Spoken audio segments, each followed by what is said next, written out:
Greetings. Here we have a flat iron steak, and after we cook it, we're going to want to cut it against the grain. And if you look at various videos or recipes, they're going to say slice against the grain.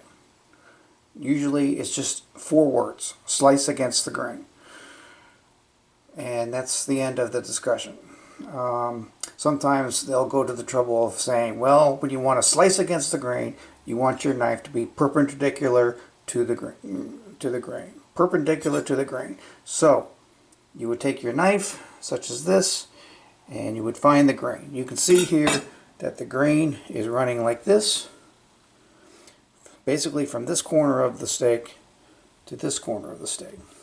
And so you would want to take your knife and place it about here and slice it against the grain, which is perpendicular to the grain. Pretty simple and straightforward, at least you think, but nobody seems to want to discuss the fact that a hunk of meat is a three-dimensional object. And because it's a three-dimensional object, you have to think further than just slicing from what you see at the top of the hunk of beef. So what you need to do is look at the side angle. Often people say you want to slice against the grain and you want to slice on a bias or an angle. For example, let's take this piece of meat. You can see the grain is going like this, and so you would slice it like this, perpendicular to the grain, and then maybe you'd want to slice it on a bias like this. And if you did that, after it was cooked, of course, you would slice it like this, but on a bias, which makes it a wider and more attractive slice. You eat it and it'll be tough. And you'll say, why is it tough? You'll probably blame the beef.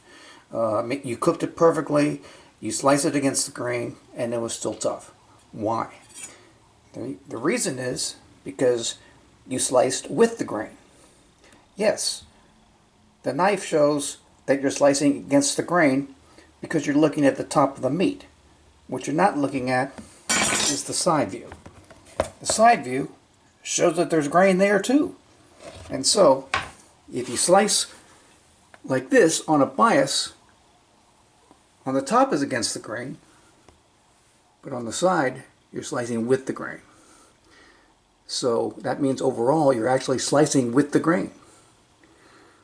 Because really, grain is just like a bundle of straws, and they're not necessarily flat with your cutting board. They're going to be angled. So cutting like this on a bias like this would be absolutely incorrect and will result in a tough piece of meat. What you should do instead is slice on a bias like this. This would be perfectly perpendicular from the surface of the meat and also perfectly perpendicular from the side of the meat.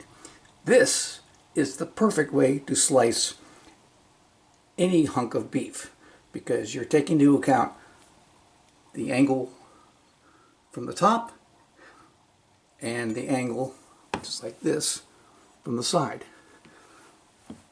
That's the grain. There's grains on both the top and the side. Slice like that and you'll always get a nice, tender slice of beef.